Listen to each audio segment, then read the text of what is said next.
અમરેલીમાં પોલીસનું યુનિફોર્મ પહેરી શહેરના બસ સ્ટેન્ડ વિસ્તારમાં આટા ફેરા મારતા ડુપ્લિકેટ પોલીસને એલસીબી પોલીસે ઝડપી પાડેલ હતો.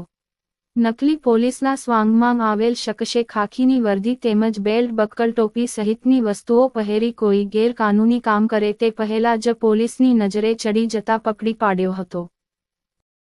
Bhavnagar range IG Shri Gautam Parmar sir તથા ભરૂચ અમરેલી જિલ્લા પોલીસ અધિક્ષક શ્રી હિમકરસિંહ સાહેબની સૂચના અને માર્ગદર્શન હેઠળ ક્યાંક ખોટા પોલીસની ઓળખ પોલીસ યુનિફોર્મ પહેરીને ફરતા લોકો વિરુદ્ધ કાયદેસર કાર્યવાહી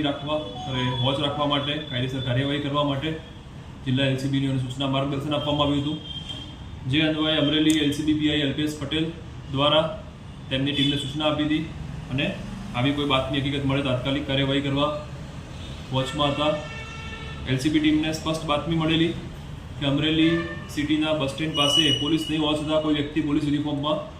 ઊભેલ છે, જેને જઈને આ યુનિફોર્મ પહેરેલ વ્યક્તિની પૂછપરછ કરતા પોતે ઉમેશ રાહુલ વસાવા તાપી જિલ્લાના વ્યારા ખાતે રહેતો હોય,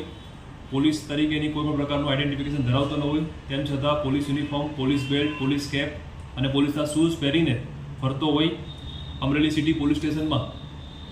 BNS કલમ 205 મુજબ એના વિરુદ્ધ ગુનો દાખલ કરવામાં આવેલ છે તથા તેના પહેરેલા યુનિફોર્મ, કેપ, બેલ્ટ જે આર્ટિકલ્સ પોલીસના હતા જે કબજે કરેલ છે અને હાલમાં આગળ તપાસ કાર્યવાહી ચાલુ છે.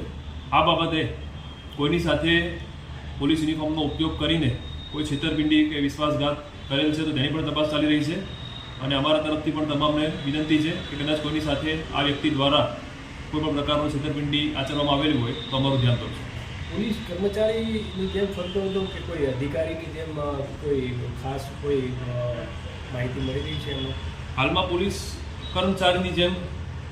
એને police uniform, police cap, police belt કે જે પોલીસ કર્મચારી પહેરતા હોય અને એ પ્રમાણે નેમપ્લેટ ભરાવીને ફરતા હોય.